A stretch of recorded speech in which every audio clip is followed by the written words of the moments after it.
better than on consciousness info. Sahdah TV 7. He keep it hot 24/7. He got that Black News 102. Sahdah TV 2. Yeah. You are now inside Sahdah Studios, the House of Consciousness production, Black News presentation.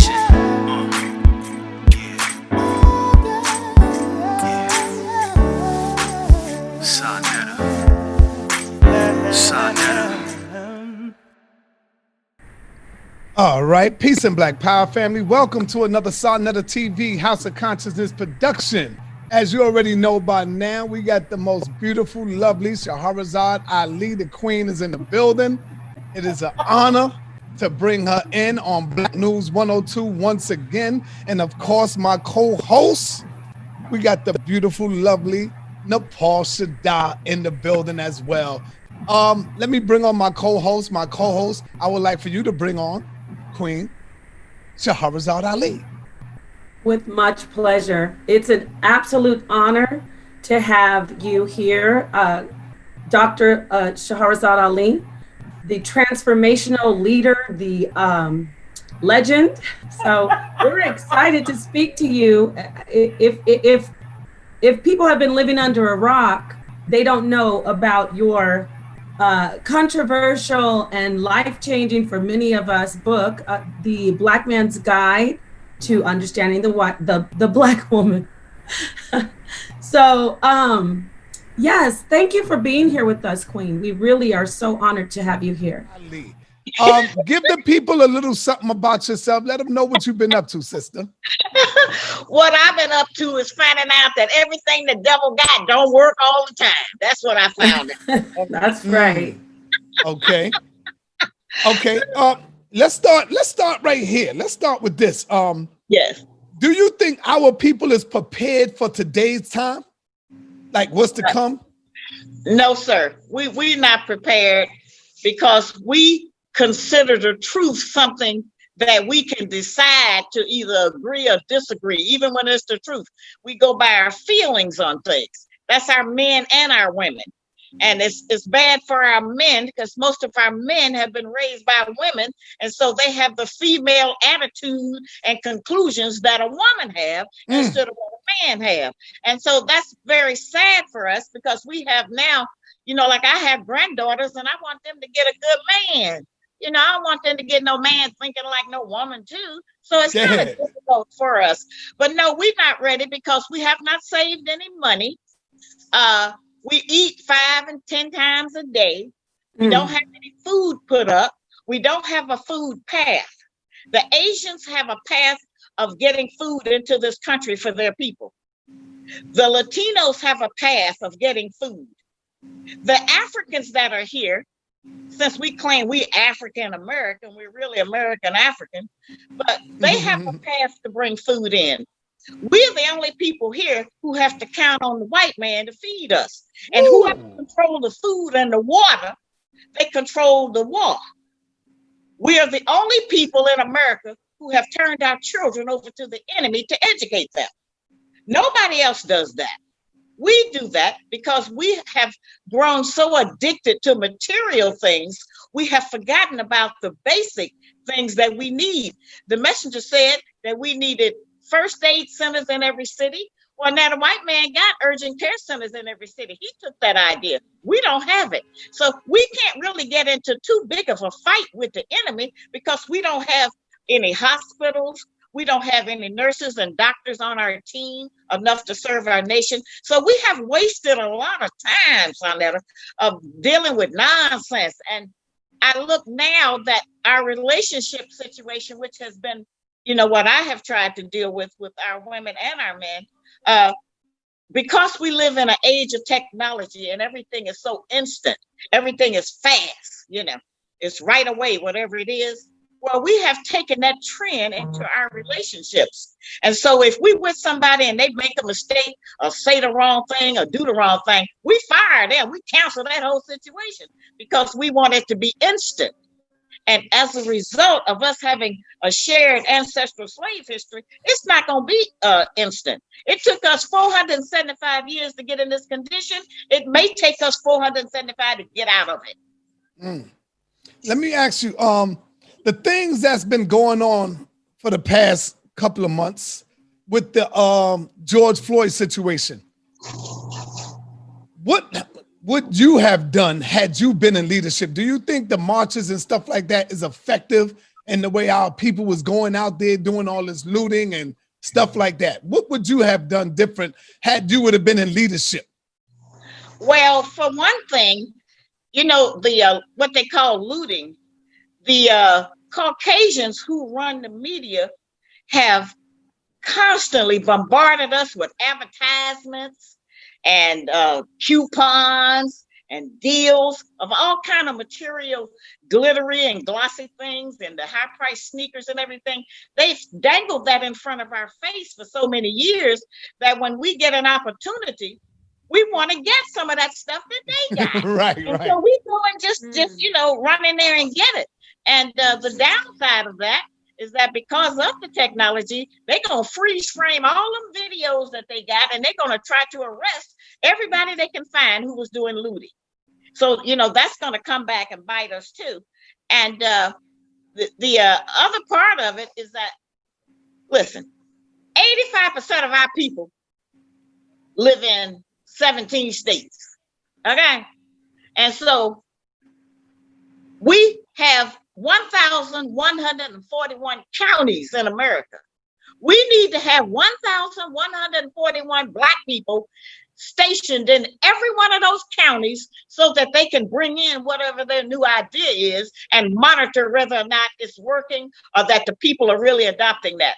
The white man took 200 years to build America. He is not getting ready to give that up because some Black people out in the street marching and shaking hands and hugging and kissing and doing all of the stuff that they want the master to do for them. It doesn't mean anything. Wow. If I just want to ask you a question, Queen, I would like to ask you about the marches and sisters out there. What is your take on the Black Lives Matter movement? Give us some input on what you see about the Black Lives Matter movement. What's your opinion? Well, I think that it certainly is something that releases stress because you have to do something. You know, people can't just sit around. So they have that program. And as you all know, Sharpton has come up with an idea to go back marching in Washington with his hat in his hand.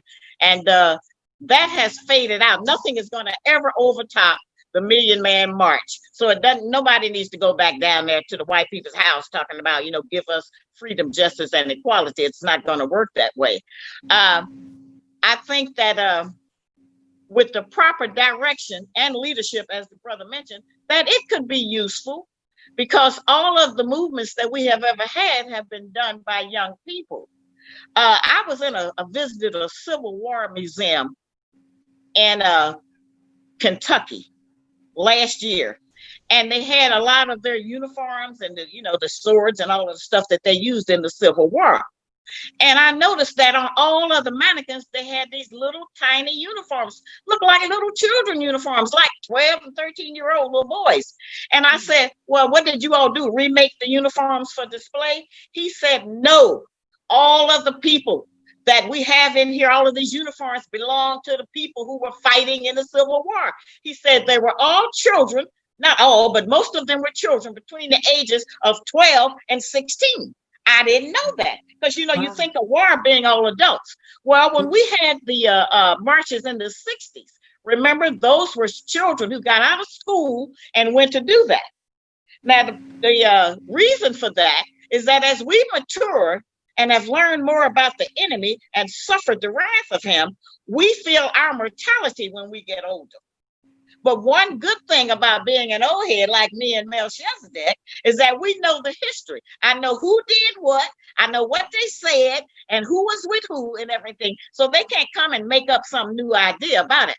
But I saw that back in the 60s, the females we were not as aggressive as the female that we have produced today.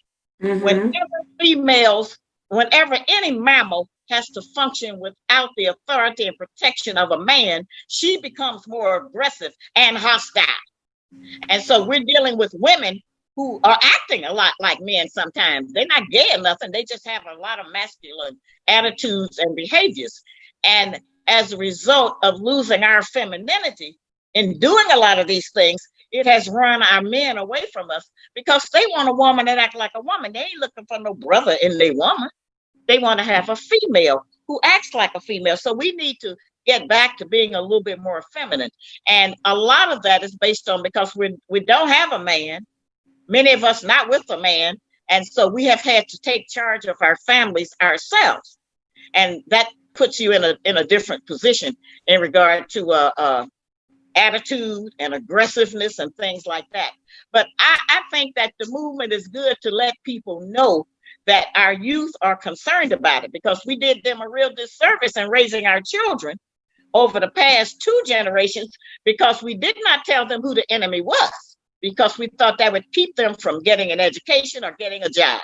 And so everybody else knew who our enemy was, but we didn't tell our children.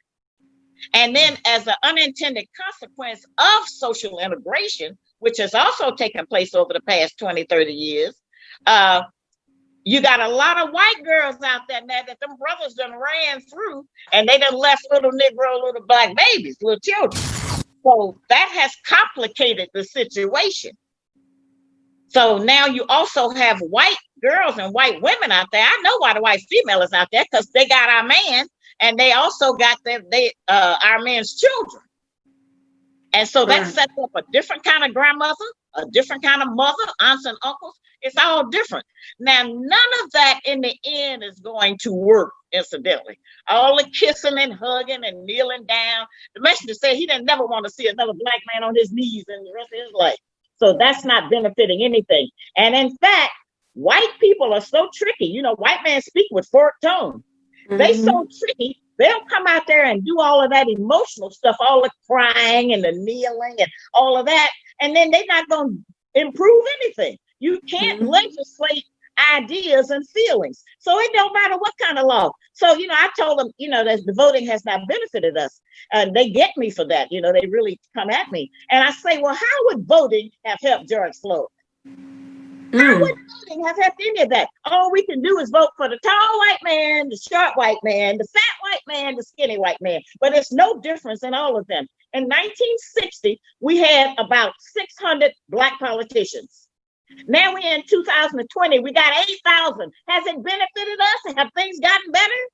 No, because none of the black people that get in there have the knowledge or the strength to be able to challenge those white people, because they are afraid. They have fear. They're afraid they're going to lose their mortgage. They're going to lose their house. They're going to lose their job. And so whenever you're tied into the enemy like that, and he knows we're tied into it, then he's not going to give anything, because he is in the position with the food and the water and the employment. Exactly. Let me say this real quick. Going back to the Black Lives Matter, I believe that that's a gimmick, it's a joke, and we need to move far away from that, because for real, Black lives really don't matter. Europeans using that right there is another ploy, is another trick to make us believe that they are concerned and they care about Black lives. See, the deal is, if you really cared about Black lives, 114 people got shot in Chicago on Father's Day weekend. You ain't hear no uproar. You ain't hear no cries about it. You ain't hear nothing, no marches. But see, we only want to march when white people kill us. But we talking about little babies got shot like 3 times. Did you hear about that, Shahrazad? I just heard about the killings there. Yeah. It's very sad. It's in a lot of places. Now, you have to remember, the white people put out the news, and if they don't tell us, we don't know. Okay, and that's another problem we have of not having our own media system set up. Because of these cameras on the phones, we do get a little bit more information than we used to get. But seeing it and it happening physically, that is of no benefit. There is no repentance in these people. They are not going to feel so sorry for us that they share anything. I don't think we ought to toss that movement because our people are in it. The messenger said we're going to be all or nothing. So we can't dismiss the greatest majority of our people out there marching to try to get some attention. And they have gotten the attention of the world, Sonetta. A lot of people are looking. But now none of that don't matter on all the continents if the white people in America decide that they are not going to share anything that we have worked for. Now, here is the point. We have been here, as I said, 4 or 5 centuries. We've been trying to blend in. We've changed our hair. And that's another problem we got. Let me put that in there. How are we going to get our people to decide to be themselves when we got a black woman that hates the hair on top of her own head? We can, everywhere I go, every one of the sisters almost, they got on a weave. You even got our little girls, 5 and 6 years old, they putting braids and weaves in their hair. Now, what this does is that it breeds insecurity and low self-esteem, because it makes our females think that they are not acceptable unless they have on something fake made by somebody else. Fake fingernails, fake eyelashes, fake breasts, fake buttocks, fake hair. And so this is really unfortunate that we have decided that was it. And the other thing that our women are doing now is that every white man name out there, they want to wear that. Even if it's a knockoff, they want Gucci, they want the Yves Saint Laurent, they want everybody's name but their own. That's a fact. I'm still out here dealing with people about having a slave name, and that's very important because that name identifies us as his property. Oh, definitely. I would like to ask you, Dr. Ali, when you bring up the situation about the women, which you are an expert, obviously, from what we've seen from you about the sisters and the brothers as far as relationships, have you seen lately, can you compare your book when you first brought it out, how the brothers reacted and how everyone reacted in the 90s? Have you seen lately how things have changed in a sense? Like, give us your input on what you're seeing now as far as how your book is being used in relationships compared to then. So we're going from the 90s to now. Can you compare that for us? Have you seen any difference? Well, it's interesting because, at that time, they claimed that was so controversial. Anytime anybody talks truth to us, we claim it's controversial. That book was really lightweight compared to the condition that we in today. That's a very, very thin veil that I introduced about our personal behavior in and outside of the home. Now we have a situation where our women go on the internet every day and take off their pants and shake their naked butt in front of the camera, calling it twerking or something, okay? So that's what we have reduced ourselves to. There are people all over the world who see those videos and think that is us as Black women. And so it gives us a problem of image everywhere.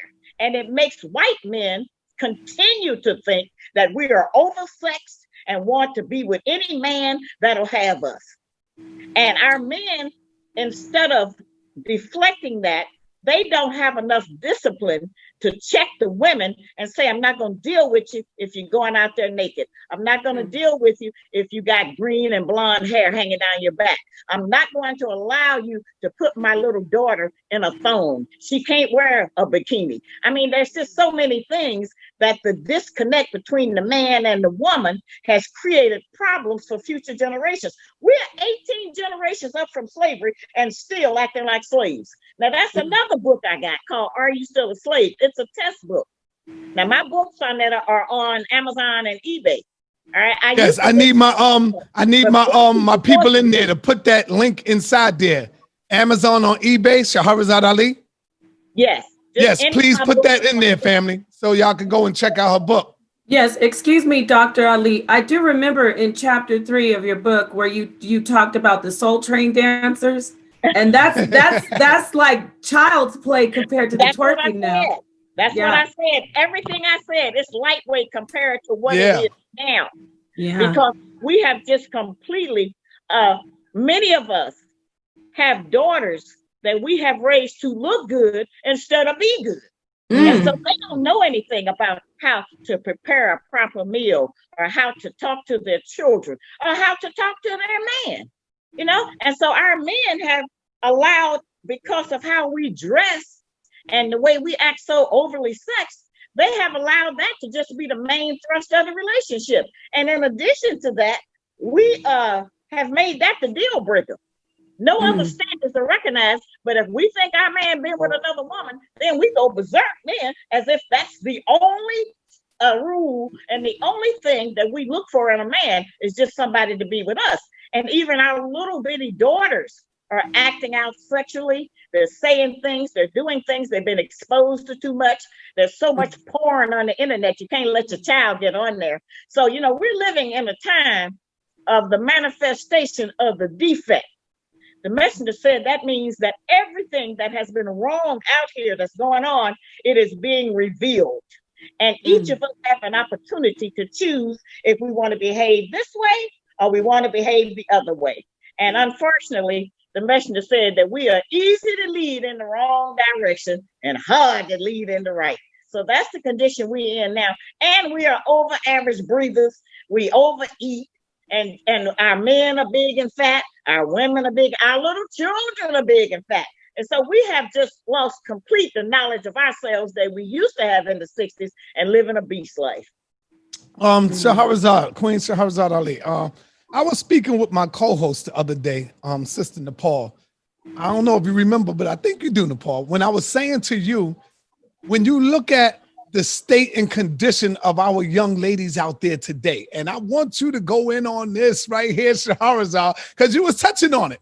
When you look at the state and the condition of our minds, of our young women today, 13, 14, 15 on up, they are growing up so fast. They want to be mature and ladies so fast. They coming out with fake eyelashes. They coming out like half naked. They coming out trying to be sexy. Like, what is that? Are our people evolving or something like that? Or because I think Napah, is it true that you said it goes back to the family, Napah? Or something? I had Dr. Ali, you will touch on this, I'm sure, because you just spoke on it. I mentioned to him that it's the mother, the dysfunction of the mother, and it just continues to be a cycle. So if you could just go ahead and elaborate on that. Yeah. Well, we look at our children. And I noticed the fact that, as Black women, we always think we know more than our man and we need to tell him what to do. We can't raise no man. When I say that we not qualified to raise a boy alone, they get me on that. They fuss at me about that in the world. But look at the condition of our girls. And they just like us. They're another girl. And they in bad condition. So, we can't straighten no man up and tell him how it should go because we're having a hard time with ourselves. The desperation of our women of trying to look beautiful according to the white standard is based on loneliness. And when we have a man and it don't work out with the man and we're stuck left with the children, sometimes we abuse them in certain ways because we are disappointed in the man. I had a young man stop by to see me yesterday, a little young guy that works for me. And he said, I asked him his whole name. He gave it to me. He said, but I don't like to use that name because that's my father's name. And he left my mother when I was little and he went on and got with some other women and he had 15 or 14 more children. I say, really? I say, well, most of what our children know about their father is told to them by their disappointed mother. Okay. And as a result of the mother being angry and mad at the father, she wants that child to be on her side. And so we tend to tell them all the negativity we can. We talk about, the conditions of our men today. Well, think what that condition was 20 and 30 and 40 years ago. It was even harder. So I told him, you need to not be mad with your father. So you need to talk to your father and get his side of the story. Because so far, all you got is your mother's side of the story, and she a female, and you don't need to come to female conclusions. You need to go talk to some men and find out how you should look at that. And he thanked me for that because he didn't know he had a choice of whether or not to believe what she was saying or to research it further. So that's what we have with a whole nation now. You have men everywhere, and every one of them, if they do something, they say, I want to thank my mother. Well, you was in your father before you was in your mother. And so he's got a place in the Right. history.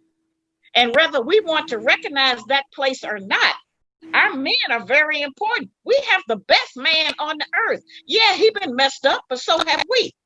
But we still have the best man. And if we recognize who he is, we should treat him better. It's going to take a few generations because this wasn't overnight. But we have to get our women to go back into being women, and it's not just to think that the only thing they're good for is sex. We're not on the slave block no more. We don't have to just show that that's all we're good for. We're good for other things, but our men never find out about them because all we deal with is sex and jealousy. Oh, speaking of, thank you so much. Bless you for saying that. That is true. Speaking of jealousy, Dr. Ali, I would like for you to touch on your opinion, your views on polygyny, and why so many of our sisters, even though it's clear that there is a lack of our decent men out there, why do so many sisters fight against it? And but on the other hand, they don't mind being with somebody else's baby's daddy. So will you touch on that part? Well, I'm not going to talk a lot about polygamy. Y'all already practice polygamy. Y'all just don't acknowledge it and admit it. But this is the situation is that our women, like a cat, all of us, we want to have a captive audience. You know, we want to be the one and only. You know, I mean, look at the billions of stars in the sky that shed a little light to dispel the darkness. Now, all of them together can shed some light.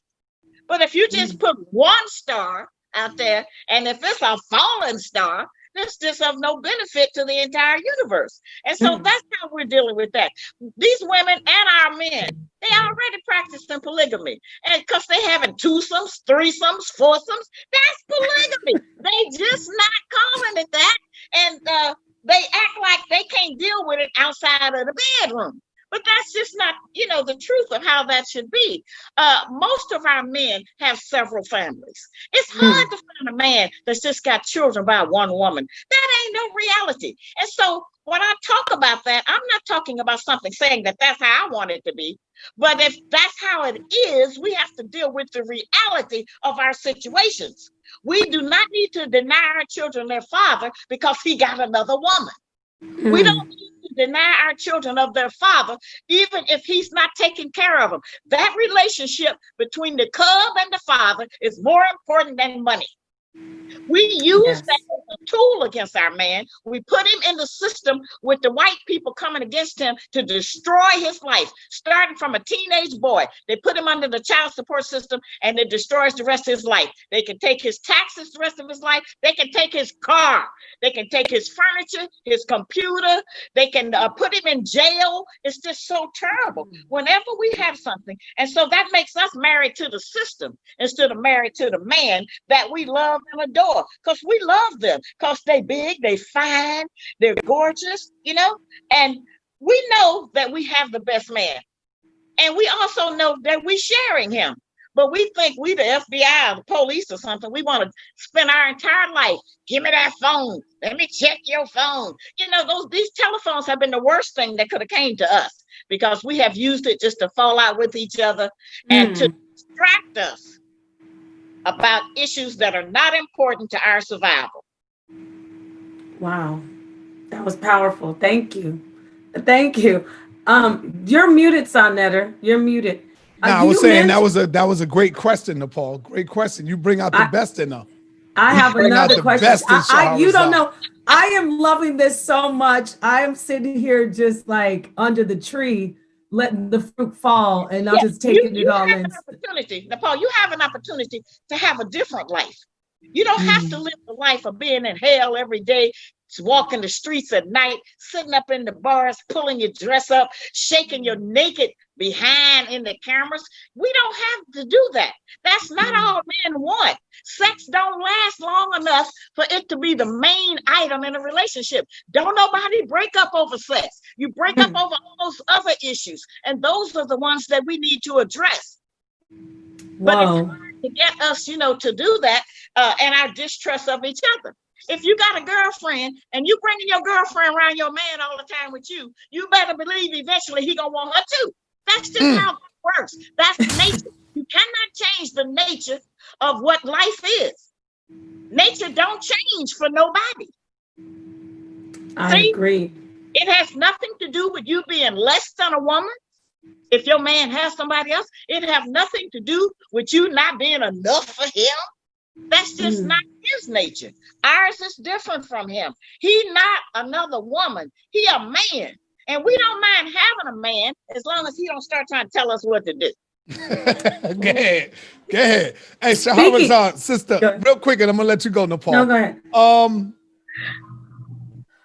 Oh man, damn, that was powerful. Go ahead, Napah. I'm gonna let you go. I just lost my thought real quick. Speaking of, because we know the queen is an expert on our women wanting to control the men. So speaking of that, we see brothers today using the guide to combat all the manipulative ways of the woman. So I want to ask you, do you see that the more a woman gets conscious and more she's into her, like learning about her people, have you seen that the more the conscious sister is, the more she seems like a feminist, or more she seems like she wants to control the man? I'm just asking your opinion on that. Well, we have to be careful of that feminist idea. You know, that was not for us. That's the white woman being mad with her man. And I see all the time, the black man ain't been telling us what to do. He ain't been over us. The white man been over the black woman and the black man and the black child. So he ain't been our boss. All right. And he was robbed of that authority, even though he is the original man, by the enemy, the open enemy. All right. So we have dealt with so many of our men have gone with white women. So many of our women have gone with white men. And as I said, that's why that book, Are You Still a Slave, is important, because it helps you know whether or not you acting like a slave, even without a slave master. You have to examine yourself, because they have put a lot in us. They have made us like dogs. And, you know, no matter how badly you treat a dog, he'll come back and lick you in the face. Well, that's how they have made us. And so we have to be on top of that. Now, our men have a difficult time trying to have some authority over us, because we think we know more, we think we got more, because the enemy then gave us, you know, food stamps and an apartment and some education, a daycare center, health care. He done gave us everything that our man should give us. But he has kept our man from providing for us. He give it to us and then charge the man with failing to provide. While they have disenfranchised him and made him silly, because a woman under stress is going to raise a silly child, because she doesn't have her head clear enough to be able to teach that child how to provide for itself and survive into the future, and to watch out for the enemy, how to deal with it. We have just given our children to the devil because we didn't tell them that he was the devil. And we need to change this around. We need to remove the idea of the invisible God and the invisible devil, because the white people think that we are the devil and that he is God. We need to flip that script and decide that we are God and he is the devil, because he really is. All right, let me ask you, powerful sister. Yes, powerful. What responsibility do we have as men, Sister Shahrazad, to you, to the woman, to our queens out there? What responsibility are you looking for us? Because some of us as men, we need to get back to that right there. Yeah. Well, I think that we are in a society that's so sexually charged. Everything has been put on that. We need a man in our life for more than sex. And if you have a woman who is being uncivilized, who is going against the civilized principles that you want to provide for the family and your little daughters and your little sons, then you need to withdraw from her bed. That's the one tool that our men have, because that's the one tool that most of our women are doing things and dressing things for, to get his attention like that. And so we should not have a man that has to go along with everything That's not his idea, just to have sex with the woman. See, so we need men who have more discipline and who can restrain themselves. That's another reason we don't need to have our little girls dressing in all of those little sexy outfits, because our men have not learned the discipline to not bother those children. Okay? Now, here's the thing. What we're dealing with is that the same chemicals and hormones in our chicken and turkey and steak that our children are eating is blowing them up real big and fat, just like it do the chickens and the turkeys. And so our young girls at 11 and 12, they got huge breasts, great big thighs, big buttocks. They look like women. And we don't have men who have the discipline to say, no, that's a little girl, no matter that's the fact that her body is overdeveloped. So that's a problem for us in our communities. So we get back to diet, which is the root of so many of our problems. You know, if we can get the people off of certain foods, if we can get our people to not eat all day, if we can get our people not to run into the fast food places and eat everything that they offer, which is not even real food, most of it. So, you know, we have some basic issues. The churches have failed while they in there talking all of that Jesus rap. They have failed us because they could be holding classes to teach our women how to prepare better food. Most of our young girls don't know how to cook, because their mothers didn't teach them to cook. Because whenever a woman works outside of the home, the farther away the woman works from the home, the more the children suffer. Me and my co-host had a discussion one day. Me and Sister Nepal. Me and Sister Nepal had a discussion one day, and I was telling her about the power of the women. A lot of our women don't know the power that she has, where she can make a man do what she wants him to do. But me and her had this little discussion going back and forth. What is your take on that? Do you think our women recognize the power that exists within their own being, Shahrazad? Right. And I always talk about that. We have power. We're just using it in the wrong direction. Go ahead. The only power we have is sexual. We think sexual attraction is the only power we have. And many of us place our self-worth on whether or not we can attract a man. And that's not our value. That's not our true value. We are the mothers of civilization, the queen of the universe. And we need to get more definition on that. We have to live by example. And, you know, you can't change nobody but yourself. They can't really change us in that way, and we can't really change them. But once we hear the truth about something that makes sense in regard to our survival and to become a civilized tribe again, then we need to practice that and set the example, no matter what somebody else is doing. And I say all the time, if you were a man and he just won't man up and do the things he's supposed to do, I'm not talking about just paying the rent. I mean, if he's not there, if he's not spending time with you and the children and planning for your future and staying out of the club sometime, you know, and not drinking and putting on filthy movies in front of the children, if he ain't doing right, then you have to get rid of him. I said just stay with somebody who is abusing you. And the same with a man. If he get with a woman, and I've had so many brothers write me letters you all would not believe, because they think I'm their mother. And I am the mother of civilization. So yeah. So they write me letters, they call, leave me messages. If you have a woman and you have spent a lot of time with that woman, and I don't advise over 2 years, and you keep trying to get that woman to submit to your idea to go along with your program and she won't do it, fire her, get rid of her, move if you have to, do whatever you have to do, and see what else Allah has planned for you, because you're not going to make any progress, and you will waste all of your youth for years trying to be with somebody that's not in agreement with the truth and who don't want to support righteousness. Oh, I love it. Excuse me, I just want to, before we leave this vibration, I want to ask the Queen a question about, because you made me, while I'm listening to you, I think of your book and the list. I think it's 22 questions or 22 points. Attributes. And you know, by the way, I was 21 out of 22. I'm not going to tell you what part I missed. But okay, so we all was in there. Yes, definitely. So let me ask you, is that list that you of those attributes, some sisters feel like you know, and I'm coming from just your philosophy in the book. Some sisters feel like, I'm too proud. I don't want to be this type of woman, because the list to me is all about being humble. How can you please speak to the sisters out there and let them know that it's a plus to be to have humility with your man? Because I love how you touch on that.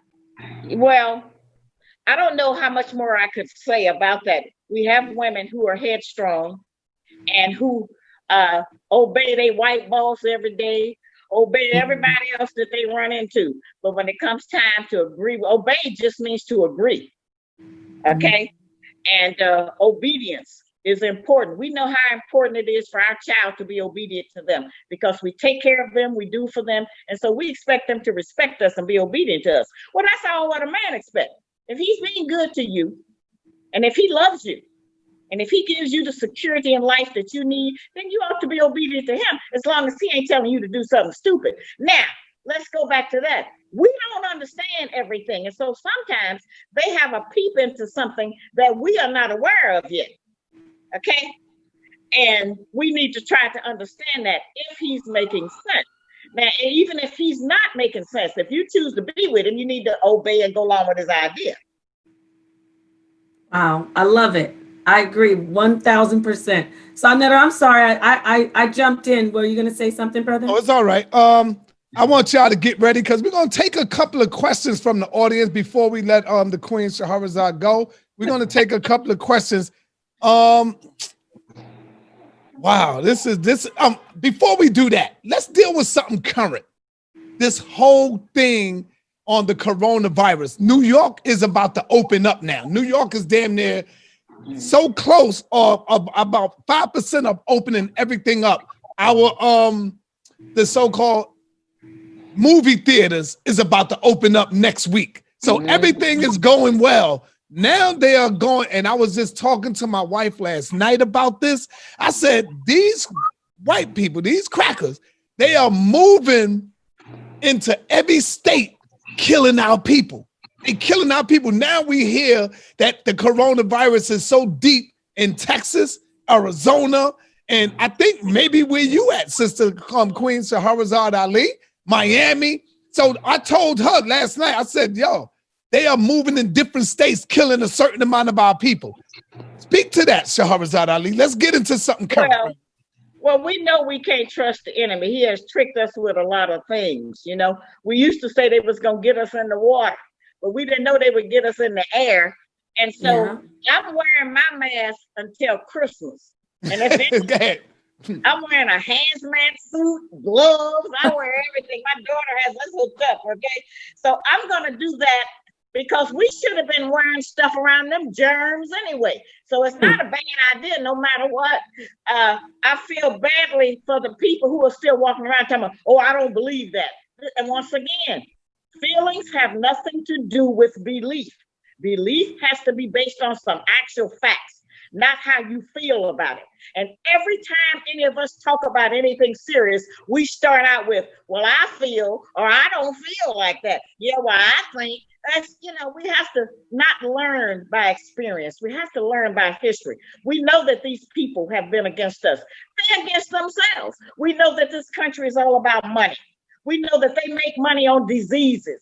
They make money on sickness. All of these things are true. And so we need to wear the mask no matter what the other people are saying. And we need to try to protect ourselves from their germs and diseases anyway. Everything we got out here came from them. And from them in the cave and the animals and everything, 75% of all viruses come from animals. Well, they the ones out kissing animals and sleeping in the bed with them and mating with them and doing everything. So, you know, this is a bad situation for us. But we need to try to protect ourselves, whether it's a trick or not. If you have something, and the other thing is, you best have some food. Because all of those canneries that have closed, all of those farms they've had to shut down, all of those other shops where they prepare food, they have closed many of them over the past 3 or 4 months because of this virus contamination. Now that's going to catch up with the supply and demand system. And by this fall, food is going to be short. And so while y'all buying toilet paper that you can't eat, you best be out there getting you some food that you're going to need. Our people are used to eating 5 and 6 times a day. And so when the food gets short, it's going to be bad. Well, thank you. Before we go on, Okay. we go on to the callers, Nepal, you have any more questions for the Queen? Yes, thank you, King. I would like, since we're talking about current events, something popped in my head, Go ahead. Dr. Ali. Okay, so we know that the presidential election's coming up, and since we're talking about current events, I'm not going to just ask you the typical question about voting and who you think is a better candidate, because we know both of them are not good for us. But I do want to ask if you saw the ads and the campaigning of the Black women, the celebrities who are appealing to Joe Biden, asking him to appoint a Black female vice president. Have you seen that, Sister? Well, I do Shahrazad know Ali? about it. I do know about it, and that's ridiculous. But I don't think it's an issue because I don't think that Biden is going to be getting in there. You know, he's done some things too. There is no white person that we're going to be able to put in there to do anything for us. That's why I don't fool with that. It's not going to work for us. No matter who we put in there, we're never going to see the system is rigged against us mathematically. One man, one vote, majority rule. We ain't but 13%. We ain't never going to be the majority. Now, locally, if you're voting on the dog catcher or the library or something like that, politics may work for us. But when you go into national politics, no matter who we put up there, he got to get past all of them big old white men in the Senate. And that ain't going to happen. You know, we keep doing that, believing that something different is going to happen if we go out and vote. As I said, voting has not stopped one killing. Voting did not stop anybody from doing anything with George Floyd. Voting has not stopped the police from attacking our women. And look at what we had Obama in there. What did he do? But show us he hated us too. So, you know, that was a waste of time. He was very inspirational to see a Black man in that office, but he was not transformational. He didn't transform anything. And I'll tell you something else. He took away a lot of the money from the HBCUs and gave it to the Latinos for their colleges and schools. Trump put that money back. Now, so I'm just telling you how some people look at things differently. Trump will ask you, well, what do you want? And then he'll try to do that because he's just a businessman. Now, he don't like us, but he want to keep the peace and he want us to vote for him and everything, okay? But the people, they're not willing to do. As I said, you got 200 years of rape, murder, slavery, disease, war. You got all of that. They're not going to give that up, talking about now we owe the Black people something because of our forced contribution and because they don't want to open the door for reparations. That's not the root of this. They're trying to bite us off, hug us. Yeah, we'll kneel down and pray. We'll tongue kiss you. We'll do whatever it is. But you ain't getting no money. Woo! Good question. Thank Paul. you. Family, I want to let everybody know, can you please hit that bell again for the notifications? They probably took all the notifications off of there. So my brother was telling me to announce that again. So hit the subscribe button and hit your notification bell again. That's probably why y'all haven't been getting notified. So the phone lines is open. You have an opportunity to come up in here and talk to the Queen, ask her a question. Don't keep it long. Just ask a question and go back and listen to the monitor so we could get as much as we could, because we don't want to keep it in. How much time you got, sister? Unmute yourself. You muted yourself. Unmute yourself. There you go. How much time we got with you, Queen? Well, we're going to take a few questions. I want to see what New York is talking about. Uh-oh, there it is. Let's go, New York. Let's go. Call it in. Brothers, sisters, anything on your mind, you got the time. Let's go. Up again, hit the time. Okay. So, Nepal, you can speak while we waiting. All right. I just want to let you know that it is such an honor. I know I said it already, but I want to say it again because that's how I feel. It's wonderful to have your power and your presence right here. So definitely, I could ask you questions. I don't want to overdo it. I don't want to overdo it. Well, I ask her while we waiting. I ask her while we waiting. You know, you have a religious. I'll keep going. I don't want to make her be like, okay, shut her up now. So okay, you go ahead, son. You have a religious group that's out there, and they are large all over the world. And I'm talking about the Hebrew Israelite brothers. All right. And what they teach is that you've been raising your son. You've been raising your son all this time. And now he gets up in there and say, Mama, if your son come to you, Shahrazad, Queen, and say, Mama, you know, you can't be talking when it comes to this Bible. You need to keep your mouth shut, and you are not here to teach us anything concerning the Bible. Hello? Women need to be quiet. What do you say to that, Queen? Well, you know, we have a lot of different groups that the Honorable Elijah Muhammad told us would be coming up. The Hebrew Israelites is just some more Christians. They just may as well be the first Christian tabernacle church. They just some more Christians, and they believe in that same nonsense that the white man tricked us with. And we even have black people now who talking about, oh no, we wrote the Bible and it's ours. We found it in Africa, and that's just not the truth. They made that up to control us. And anybody who tries to defend anything I say with the Bible, it's just a waste of my time. I'm not even going to debate it, because there may be some truth in the Bible. The messenger said there's some truth in the Bible, but we don't know what most of it is. And the same white man that wrote that is the descendants we dealing with of their people today. It's a trick. Any religion that they give us based on their Bible, King James, we don't even know James' last name. We know it wasn't James Brown. Other than that, we don't know who it was. So we don't build our whole life around that. I'm not doing it. And I don't want anything from them, because they didn't give us anything good. Anything good, they kept it for themselves. Okay, they didn't give it to us, and so I'm not going to ever accept that.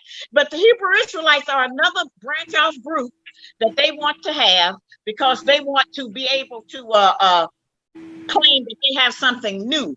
Everybody is trying to avoid righteousness. Let me say it like that. Okay, now you know, we have the Nation of Islam Muslims out there. Let me clear that up, because I always like to do that, Sonetta. You know, Shahrazad, talk about that. Listen, I am not a follower of the minister Louis Farrakhan. I am with the teachings of the Honorable Elijah Muhammad, and that's the only ones. And I've been with that over 50 years, okay? And I could change that for somebody coming along making up some new religion and still calling it Islam, okay? Benefited me. Any part of the Honorable Elijah Muhammad's teachings you take will improve your life. Now, you don't have to call it that. You don't have to say you got it from him, because everybody out here got something from him, because he's got the other thing that's other than Christianity. All the rest of them have got a form of Christianity that they're practicing, and because it allows them to stay in their status quo and not have to make certain changes. All right. Peace and Black Power family. What's your name and where you calling from? Hey, how you doing? James from Plainfield, New Jersey. All right. What's happening? Shout out to my man, Captain Tazariak, in the building. Yes, go ahead, brother. Yeah. First of all, I want to say shout out to you, Sonetta, for bringing the queen back, bringing the grandmother and mother I wish I had on your platform. Shout out to Shahrazad Ali. Shahrazad Ali, I'm 29 years old. I'm born in 1991, or I will be 29. I ain't calling to you until I watch Hidden Colors. And then when I see you on Hidden Colors, I decided to do some research on you. I got your book. I bought your book last month. The Black Man's Got to Understand the Black Woman. And I'm reading it again. And my question is, do you feel like, I feel like you missed this on your book. You should have wrote this on your book, how Black women are now content with the white man running this world. What do you feel about that? Well, I think that our women are more content because we believe that that's where we get everything we got from. You know, we'll a lot of times criticize a man, and we'll tell our man, why can't you do it? I did it. I got it. But actually, it's because they are our support system. And so we tend to go along with them because they're the ones we think provide us with the stuff. Now, don't get this confused. Most of what we want is unnecessary nonsense made by some other people who hate us. Okay? Gucci don't love the Black woman and the Black man. And that's what all our people are wearing. You know, they don't love us. Prada, none of them love us. But we want to wear their symbols so it makes us feel empowered and accepted by them. And so, you know, we have a kind of problem in our community of our women thinking that the white man will treat them better. The white man not going to treat us better, and the white woman not going to treat you better. Everybody thinks that the white woman is a more gentler soul, and they would rather work with a white woman than a white man. That's his mother. Yep. True. Yep. You're right. Thank you. I live in New Jersey, man. I've seen it all. Yes, sir. Seen it So all, you man. carry on. See, I'm glad you mentioned that, because nobody ever talks about what my books have done for the black man and black woman in America, because y'all reading. The white man used to have a joke that he would say, if you want to hide something from a Negro, put it in a book. Well, it's not like that anymore. And it hasn't been like that, because our men in prison, they've locked up our best men because they have to get them off the street. And they're killing the rest of them that's out here. This is a real war. This is not no thing where you say, I have rights. We don't have no rights. And as far as the police, all the white men is the police. Every white man is the police over us. So you have to watch what you're doing, where you going, and what you saying. It's not about being feared. The messenger said the baby was hid in the wilderness to keep the devil from devouring it. So you can pull back. Okay, you don't have to be out there. That's what I'm talking about. And yo, Sonetta, shout out to you, and shout out to Shahrazad Ali. And yo, just like Shahrazad Ali said, it's time for us black men to take our rightful spot as rulers of the universe with everything in it, including the black women. That's right. Thank you, my brother. Appreciate the call. Thank you for the call. Love y'all, man. Hey, Tazariak, I see you in the building. I dare you to call in. Tazariak said, oh, I wish I was in there. I dare you to call in, Tazariak. All right, call it in, man. Yeah, let's go. But don't debate with our queen. Ain't no debating with our queen in here. You can ask a question. We ain't gonna let you do all that now. No, that book has definitely empowered all the men, and it's helped our sisters, because the sisters who really want to do better and really believe in the family unit, the Black family unit, they listen to the Dr. Shahrazad Ali. We listen. And the thing you said about reading, yes, your book, all the Black people had books up to their faces. Yeah. That's the beautiful thing that you did. You did that. That's something that we didn't have. Almost every book that you go into any library or bookstore and you check, they all came out after the Black Man's Guide. I set the meter of how that was going to go. 100%. You got it going. Be the mother of the Black book explosion. And I'm glad that happened. But we didn't even know we could do books until Allah blessed me to do one and show the example. The messenger said, if you want somebody to do something, first do it yourself. That's beautiful. Yes, definitely. Definitely. You are the pioneer. So this is exciting. I don't know who's trying to call in. Sonetter's muted, but that particular, I don't think anyone, do you know? I don't know. Obviously you do know. How many copies up to date have been sold of your book? That ain't none of y'all business. Y'all always want to know about how many? I'm over here thinking like, I don't know, 60, 70 million. I don't know. I'm like, all right. Peace and Black Power. Everybody in them. All right, hold on. Peace and Black Power family. Peace and Black Power family. What's your name and where you calling from? You're right. How dare I ask a Peace question family. like that? My name is Hawa. I'm calling from Atlanta. I'm originally from New York. Okay. All right. We got Shahrazad in the building. You have a question? I kind of have a question, but I also first wanted to just say this is an honor to even be able to have this. Tom, my father was actually the one that put Sister Ali's books in front of me when I was younger. It's been her work has been a guiding force for me. My father actually just passed recently. So that legacy that he left, as far as like guidance of her books and her work, was always something that was important for him, because he felt like we needed to understand our position and our power on both the masculine and the feminine side in order for us to have stronger families and stronger relationships. So my question kind of comes out of that, Sister Ali, like, the emotional weight and the emotional energy that we feel, especially within, the circumstances of the world right now, not being able to kind of practice some of these things with our communities due to the situation with COVID. How do you navigate the emotions of the things that we are dealing with the logic? How do we separate how we feel and the intensity of the way that we feel, and what kind of like overpowers those emotions from really being able to do the knowledge and really understand, what we need to take action on? How do we turn that pain into action? As I said, we do have a problem with our emotions. And we were never debriefed from our ancestral slave history. And so many of us, we have a lot of passionate ideas about things. And we've watched a lot of television, and we think a lot of our lives should be like that. And that's not the way it is for us. We have a different history. We have a different connection to the world because of being repressed and murdered. And it's genetically in us, all of those terrors, and that we have to try to maneuver and try to control our emotions some. And then you have to cry when you need to. As I said, we need to start coming together and allowing people to testify to some of whatever their experience has been post-slavery, because it has been very hard on us. It's been very hard on our men. And that's why I say we need to start accepting each other's human frailties a little bit and not dog each other so bad because we make a mistake or have the wrong idea, because we have a shared history of repression, and all of us go through the same thing. Wow. Thank you. All right. Thank you very much. Thank you for calling in. I appreciate y'all. Thank you so much for having her. Thank you.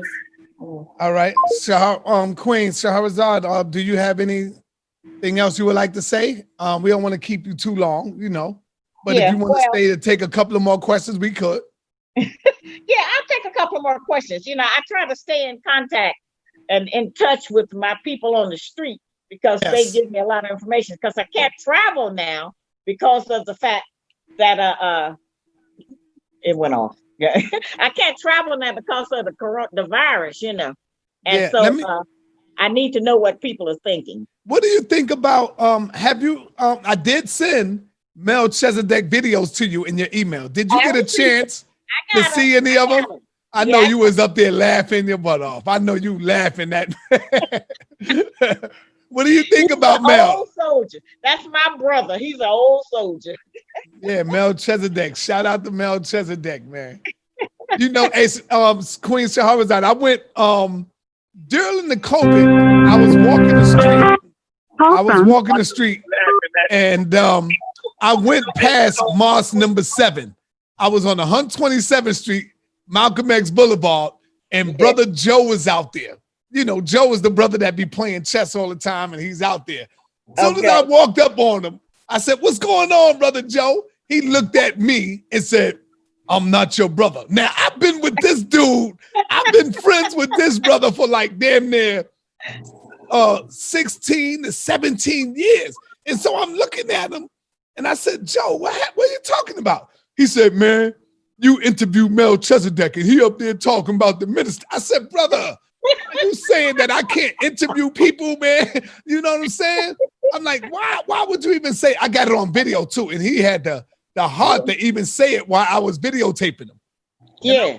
But I never threw it out there because that's my brother. I could have easily threw it out there, let the people see what he's talking, but I didn't. I held on to it. I still got it to this day. Like, he mad at me for interviewing Melchizedek. I'm like, brother, you can't get mad at me. I'm just the interviewer, brother. Listen, they believe their leader is so great. He in Chicago where all the murders and killings are. He say, now Farrakhan say he the Messiah. Well, if he the Messiah, he need to get out there and stop them killings. Show us your power. Go out there and stop the murders and the shootings and the killings, and then I might have some respect for that idea. But we don't have a Trinity. This is not Christianity. We don't have a Trinity. We don't have a Father, Son, and Holy Ghost in Islam. And we don't have Farrakhan, the messenger and the savior. We just have the messenger and the savior. And nobody can get in there and force themselves into a position claiming that they the third prophet or the third anybody. Because the Minister Farrakhan, now I came in number 5 in 67. Minister Farrakhan is our national representative of the teachings of the Honorable Elijah Muhammad. That is the title that the messenger gave him. Everything else, he made it up himself. All right. Peace and Black Power family. What's your name and where you calling from? Hey, how you doing today? We good. Okay. I'd just like to say thank you for taking this call to Mr. Sarnetta and the other young lady. I don't have my glasses on to Shahrazad Ali and the host Napah.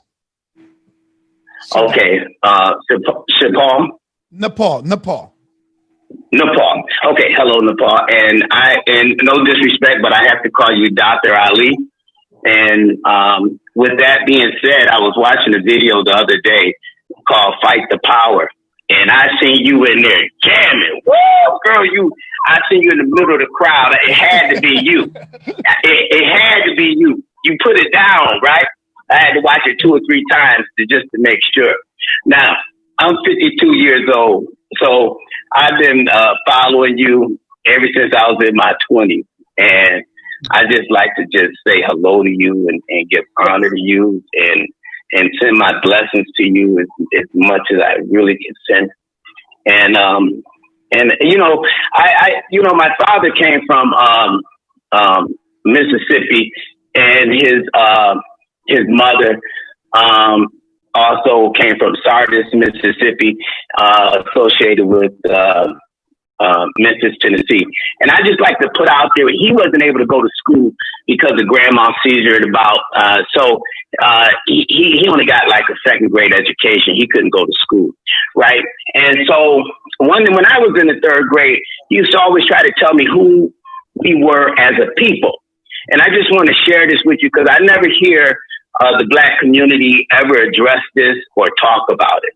And he used to say all the time that that when the woman would go and work in the white man's home, and she messed around and got pregnant, and the baby come home, and she come home and got to tell everybody she's pregnant or whatever, and the baby come out light-skinned, they used to say that's what they would call an Indian baby, an Indian baby. So as he went on, he said that what happened was that they did it so much, calling the light-skinned kids Indian babies, not socializing them with the white master of the home, that the Black folks over time became confused in interpretation with Native American Indians. And so one thing he said his mother told him, and my father was born in 1928, he said that when they came over from the West Indies and arrived to America, they, in what we would call Antilles Islands, conditioned the slaves. And from there, they came over. His mother never knew how to read or write, so she couldn't tell him where he and them came from. So she would just say, Indian, trying to explain that she came from India. What's Indian? And so what's the point, brother? Yeah, what's the point? The point is the terminology of Native American Indians got mixed up with trying to explain where our people came from. Okay. Right? All right. Thank you. Okay. Yeah. Okay. Thank you for that. You're welcome. All right. Oh, man. Just thank you, guys. Okay. Yes, sir. Thank you, brother. Thank you. Sister Shahrazad, you want to talk on that or move to the next caller? Let's go. Call it in. Yeah, move to somebody else. I think that we understand. As I said, the messenger said we have to be taught everything. Yes. That's bathing, eating, cleaning house, everything. He said we had to be taught because the enemy had robbed us of every civilized notion we had. They took everything we had. Here's the people that in our genetic makeup, we invented the alphabet. We did way more than the Egyptians did 5,000 or 6,000 years ago. Let me ask you, Shahrazad. Go ahead. Let me ask you, Queen. How does it make you feel? Because I go through this all the time. Whenever I talk about the Honorable Elijah Muhammad, people always try to bring Malcolm in it But what I'm saying, how does it make you feel that people will big up Malcolm X, who we love, but condemn the messenger? And I always say, brothers, it'd be no Malcolm if it wasn't for the Honorable Elijah Muhammad. There'd be no Khalid Muhammad. There'd be no Farrakhan. So how can you destroy the root and try to put dirt on the root, bro? I'm quite sure you can find so much good in the messenger than the bad. Why do we always got to dig up the dirt or try to look for dirt? How does that make you feel, Shahrazad? We like entertainment. And Malcolm could come out. You know, the messenger taught us all to talk because he gave us something to talk about, finally. And so people like entertainment. And so Malcolm to them, Malcolm just was a good speaker. That's just what he did. But he did not have anything that we can point at today. And a lot of the people today that claim they love Malcolm, if Malcolm was here, they would disagree with him and say, brother, I don't think it should be like that. I don't this and I don't that. Our people didn't like Malcolm, neither did the enemy until after he started loving white people. Okay? Plus, Malcolm had Lena Horne, Red Fox, and other entertainers whispering in his ear, telling him he didn't need that old man. He didn't need the messenger. He should branch out on his own. So, and plus Wallace, that disbelieving hypocrite, he was also telling him things. And so Malcolm had a lot of pressure on him. And Malcolm had a wife that was, you know, a little off her rocker and was searching for some identity that wasn't available to her. And so he had a hard time. I understand more about Malcolm over the years. And they don't want to recognize the teacher because of just one reason, brothers and sisters. The only reason they don't put the Honorable Elijah Muhammad in the right history books and give his history is because he identified the white race as a race of devils. If he had loved the enemy, everybody would be on the messenger side. And if you notice, he made Shahrazad Ali, Khalid Muhammad, Malcolm X, Louis Farrakhan. This is what, and Muhammad Ali, this is what he put into us. Father Allah, he made Father Allah, who represents the nation of gods and earths. He made him. All of them came out of there. He ain't no Allah. He is not Allah. He was just a brother who came in and took the messenger's teachings and tried to change them around to suit his idea. So once again, everybody stole from the messenger and then go out and try to claim it as their own. And it's not his own. Peace and Black Power family. You getting the real today from Shahrazad Ali, the queen up in the building. What's your name and where you calling from? Hey, this is Techla. I'm calling from Oakland. All right. I had a quick question for Sister Shahrazad. How did the Honorable Elijah Muhammad feel about Kemet and the ancient teachings of Africa? Good question. Good question. Well, he just told us that the earth belonged to Allah and all of the planets. He didn't go into detail on things like that. You know, it's like he didn't teach us about dinosaurs and all of that. He didn't waste no time on all of that. We knew that we were the original people. When he went to the East, he said the black stone represented him. He did tell us that. He said when he kissed the black stone, he felt silly because he felt like he was just kissing himself. And he told us about his place in that. But he didn't give us no information about computers. He didn't talk about none of that nonsense that the enemy had made up to distract us from getting the knowledge of self. Yes, ma'am. Yes, ma'am. Thank you. Thank you, brother. Let me get my man up in here. He's trying to call in right quick. Okay. Get him in here. I just want to mention how you have a beautiful presence. You have you bring joy and light to the whole platform and to everyone that interacts with you. You're so happy and joyful, and I absolutely. She's always like that too. Yes, just don't get on her bad side. That's all. I know. I've seen her go in, but I just love it. Peace and Black Power. I can't say Black Power to this up and coming guest I got on. He don't believe in Black Power. Shout out to Roy Bay in the building. Islam to you, my brother. What's happening? Islam, peace, King. First and foremost, great show today with the guests. I respect and love them both.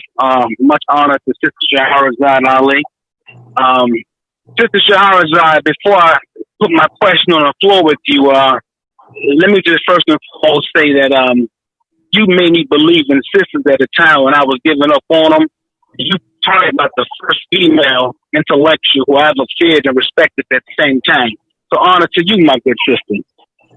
However, you just stated a few seconds ago, you named so many names who stole from the messenger. And there may be some truth to that. Nonetheless, though, there's been a long controversy in our communities and in our organizations. Is it fair to say that the messenger stole from the prophet? That's the question. Oh, absolutely not, because he gave that to him. He trained him and taught him for 3.5 years. So he couldn't have stole that. He blessed him with that knowledge that he tried to share with us, with our blind, deaf, and dumb self. So no, it was not. He didn't steal from him. Absolutely not. How could that be? He gave that to him. Did nobody tell Muhammad Ali and Malcolm them to go out there and start talking about they love the white Muslims? The messenger said that. No, sister. No. By faith and no.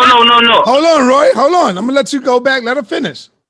Yeah, right. Said that the white Muslims are Muslims by faith and not by nature. And I'm not going to debate that with you, brother. If you got something that you think works for you and you believe in, then go on and believe it. But I'm teaching something else. It's wrong. All right. No, because see, we often hear these types of things in the community. Me personally, my good sister, I don't really like to get caught up in who took from what, because truth is universal. And if we can all use it as we apply it to self, then, more power to us. But it's been stated for so long, being that to Prophet Noble Drew Ali, he was one of the first to start teaching Islam here to our folks. And the Nation of Islam, under the leadership of the Honorable Elijah Muhammad, came 20 years after the Moorish Science Temple. And there are certain similarities between the two organizations in terms of doctrine. Not total, but certain things are very similar. My question is just that, would it be a fair assumption to say that Elijah Muhammad borrowed some teachings from Prophet Noble Drew Ali? No, and I'll tell you why. Let me give you this example. I'm going to tell you why, and this is going to be my last comment on this.